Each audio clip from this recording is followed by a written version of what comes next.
Yes friends, देखिए video बनाने के लिए तैयार हो गया हूँ। एफआईआई का डाटा आता नहीं है दोस्तों, लेकिन मित्रों ने कहीं से अरेंज करके मुझे भेजा है एंड उसी के आधार पे आपको इस वीडियो में कल का प्रेडिक्शन बता देता हूँ। देखिए आज तो बड़ा सुस्त दिन रहा, बाई ऑन डिप था, लेकिन फिर भी इक्की दुक्की कॉल में फंस ही जाते हैं। लेकिन हम कल से डिसीजन लिया है कि सिर्फ हम कॉल देंगे और इंट्राडे ही उससे निकल के बाहर हो जाएंगे। ग्रुप में कॉल देंगे, जो भी मैं कॉल लूँगा, बाय करूँगा ग्रुप में या पुट बाय करूँगा, उससे निकल के इंट्राडे में ही बाहर हो जाऊँगा। सारे followers should do the same thing, सभी को यही करना चाहिए। कैरी फॉरवर्ड एक चिंता का विषय हो जाता है दोस्तों। नंबर 2, अगर लॉस हो जाता है कॉल या पुट में तो प्रॉब्लम हो जाती है। वैसे लॉस तो होता नहीं, जब हम स्ट्राइक प्राइस देते हैं तो चाहे हमें 5 या 10 पॉइंट ही मिले, हम निकल के बाहर हो जाते हैं दोस्तों। और कल से हम ऐसा ही करेंगे। कैरी फॉरवर्ड या BTST अगर बहुत ज़्यादा विश्वास होगा तो करेंगे, अदरवाइज कभी नहीं करेंगे। वो चिंता का विषय बन जाता है दोस्तों, क्योंकि जब हम कॉल देते हैं और रोज ही प्रॉफिट में वो जाती है तो क्यों ना हम निकल के बाहर हो जाएं। हम क्यों many number of calls and puts, क्यों उसको ओवर ट्रेडिंग लेके अपना सर का दर्द बनाएं।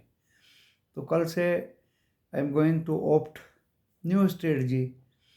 आई विल बाय पुट और call, come out with the profit, will not do anything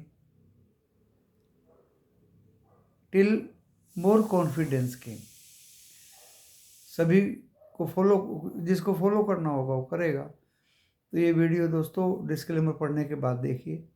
disclaimer description box में लिखा है और वो इस वीडियो के टाइटल को प्रेस करने से खुल जाएगा। दोस्तों कॉल इस वीडियो को देख करके प्रॉफिट या लॉस आपका होगा, मैं मेरा चैनल जिम्मेदारी नहीं लेंगे। ये क्लियरली है दोस्तों, दिल से इस वीडियो को बना रहा हूँ। एफआईआई ने बहुत अच्छी बाइंग करी 1261 करोड़ की कैश में।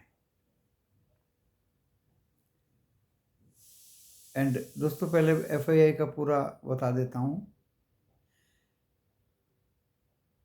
बहुत अच्छी बाइंग करी एंड इंडेक्स फ्यूचर में 233 करोड़ का बेचा, 272 करोड़ का स्टॉक फ्यूचर में बाय किया, 210 करोड़ का स्टॉक ऑप्शन में एंड 19,522 करोड़ की इंडेक्स ऑप्शन बेची। इंडेक्स ऑप्शन में 19,522 I think so put right की गई दोस्तों। पुट राइट करने पे ही बाजार ऊपर जाता है। ओके, एंड DII ने 1032 करोड़ का माल बेचा। तो देखिए अगर एफआईआई बेचते हैं तो DII बायर हो जाते हैं, बाजार को तो गिरने नहीं देंगे। और बाजार को एफआईआई अपना पैसा लगा के 1200 1000 करोड़ तो कम से कम लगाया ही है दोस्तों नेट, तो नो प्रॉब्लम। एंड पुटे राइट की गई तो वो भी एक अच्छी बात है, वो तो खैर ऑप्शन का बात है। एंड सो दैट्स निफ्टी 50 भी ऊपर ही बंद हुआ एंड बैंक निफ्टी भी ऊपर ही बंद हुआ। अभी की मैं बता देता हूँ आपको, 21,124 गिफ्ट निफ्टी दिखा रहा है, जो दोस्तों बाजार US के खुलने से पहले ये 21,070 था। हाँ 21,070, अभी 21,125 है और 35 पॉइंट डो जोन्स एक्चुअल ऊपर है, 40 पॉइंट नेस्डैक नीचे है, S&P फ्लैट है। यूरोप के मार्केट इसको देख करके दोस्तों ग्रीन हो गए, डेक्स 8 पॉइंट माइनस है, बाकी सब ग्रीन है। तो दोस्तों नॉट बैड वर्ल्ड वाइड। और सबसे बड़ी बात तो ये है, और बता देता हूँ आपको, गोल्ड 1981 डॉलर पर ऑन्स अच्छा खासा नीचे आया दोस्तों। जब गोल्ड नीचे आता तो इक्विटी ऊपर जाती है। एंड $75 ब्रेंट क्रूड, $104 का dollar index and 4.27 is the bond yield, not bad. Data is okay. Rupees is 83.39, 2-3 पैसे वीक है। कल इन्फ्लेशन डाटा आएगा शाम को, US का भी शाम को ही आएगा दोस्तों। और यूएस का डाटा अच्छा आएगा, इन्फ्लेशन का कम होकर आएगी वहाँ की महंगाई दर, जिसके आधार पर फेड ब्याज दरें नहीं बढ़ाएगा और पोज रखेगा, वो पहले से क्लियर है। इंडिया में थोड़ा सा बढ़ के आ सकती है ऐसा बता रहे हैं, लेकिन उसका कोई ज़्यादा इफेक्ट इंडियन मार्केट पे नहीं पड़ने वाला। असली तो फेड का असर होगा। एंड कल in the wait of inflation data of Fed, market take a move ले सकता है। तो दोस्तों कल के लिए ये तो मैंने आपको एफआईआई का डेटा बता दिया, इंटरप्रिटेशन करके मैंने बताया कि बहुत अच्छा है। और कल मैं बता देता हूँ आपको, अगर 21,026 कट गया, अच्छी तरह से सुनिए, चांस तो लगते हैं मुझे गैप अप के ही।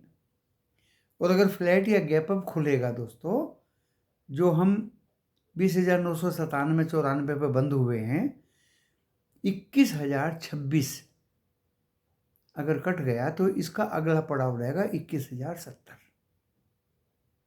वहां पे आप बिक्री करिए। और दूसरा रहेगा 21,140। तो 21,070 पे ही सेलिंग आ जाएगी दोस्तों, मुझे ऐसा लग रहा है। वो बेचने का अच्छा मौका है। और कॉल कैरी करने वाले को कल वो 21,070 के आसपास निकलने का अच्छा मौका है। और 21,140 is the last resistance from my point of view tomorrow. अभी तो ये 200, 200, 300 जाएगा नहीं। नीचे में दोस्तों आज 20,923 बनाया, 932 या 23 था 23। तो देखिए ये एक पहला सपोर्ट होगा 9,000, वो 20,923 पहला सपोर्ट होगा दोस्तों। अगर ये तोड़ दिया तो दूसरा support 850, that is the last. 20,923 and 850 will be the two supports for Nifty 50। अगर ये तोड़ दिए दोनों तो दोस्तों फिर नेक्स्ट वीक भी खराब हो जाएगा ऐसा लग रहा है। लेकिन ज़्यादातर उम्मीद गैप अप खुल के कंसोलिडेशन फेज में पहुंचने की है। बैंक निफ्टी लास्ट में बिल्कुल रेड कैंडल बनाए और बहुत ही ज़ोर से गिरा। HDFC बैंक जो बीच में धोखा दे रहा था दोस्तों, कभी ग्रीन कभी रेड, कभी ग्रीन कभी रेड, वही 5-6 बैंकों को लेकर रेड हो गया। एंड 314 पे हम बंद हुए। 100 पॉइंट ऊपर खुलता है तो कॉल कैरी वाले मेहरबानी करके कल बैंक निफ्टी से निकल जाएं। ज़्यादा ऊपर जाने की कामना बैंक निफ्टी से ना करें।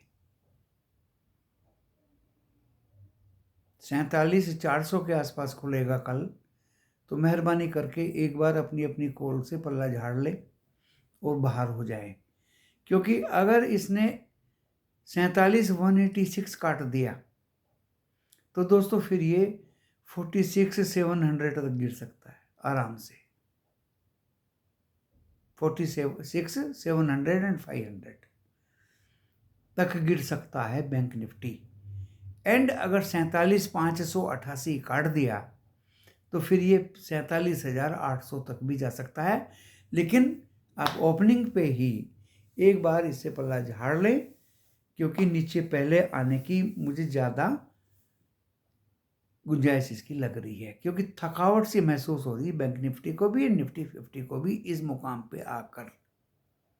और ऑपरेटर अब कल पुटे उठानी शुरू कर देगा सस्ते में,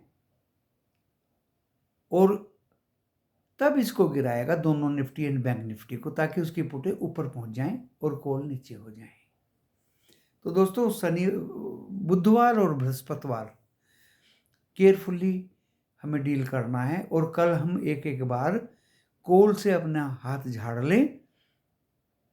निफ्टी 50 भी गैप अप खुलने के चांस लग रहे हैं एंड बैंक निफ्टी भी गैप अप खुलने के चांस लग रहे हैं।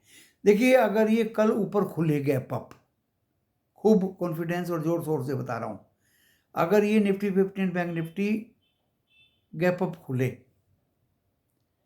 तो बाजार नीचे आएगा। और अगर ये नीचे खुले तो दोस्तों ये थोड़ा बहुत फिर रिकवर होकर ऊपर जाएगा। ये आप अच्छी तरह से ऑपरेटर की चालाकी को समझ लीजिए। ये चालाकी भरा ही बाजार है और इससे ज़्यादा इस बाजार में दोस्तों कुछ नहीं है।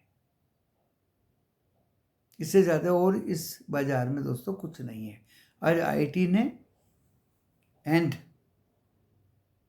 बैंक ने बाजार को संभाला, फार्मा ने गिराया। तो आप सब अपना अपना हिसाब से, दिसंबर में वैसे लग रहा है दोस्तों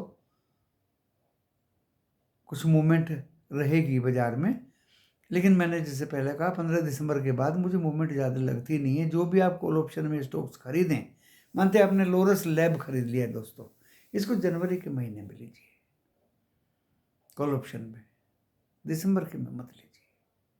बस एक एग्जांपल दी है मैंने छोटी सी।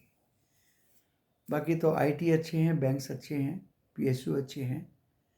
जो स्टॉक्स फंडामेंटली मजबूत हैं दोस्तों, गिरावट पे उनको खरीदिए दिसंबर के आसपास। 20 दिसंबर 25 दिसंबर जब एफआईआई छुट्टी पे जाए, अगर स्टॉक्स नीचे आते हैं तो खरीदिए। अभी हमारे डीआईआई ने आज 1000 करोड़ का माल बेचा, एफआईआई ने 1200 कुछ करोड़ का माल बाय किया। ये एक अच्छी बात है दोस्तों। इसी से थोड़ा सा बाजार में जान दिखाई दे रही है, जिससे कि ये कल ऊपर की तरफ गैप अप खुलने की उम्मीद रखता है। और उसमें दोस्तों कॉल वाले एक बार निकल जाए, मेहरबानी करके ट्रैप ना हो बिल्कुल भी। 2 दिन के लिए चाहे बाहर बैठ के तमाशा देखें, और मेरे यहाँ तो मैं दिन में ही कुछ कराऊंगा और दिन में ही निकाल दूंगा। बीटीएसटी या कैरी करने का रिवाज अपने यहाँ में ख़त्म करने जा रहा हूँ। इसी के साथ इस वीडियो का विराम देता हूँ। नमस्कार।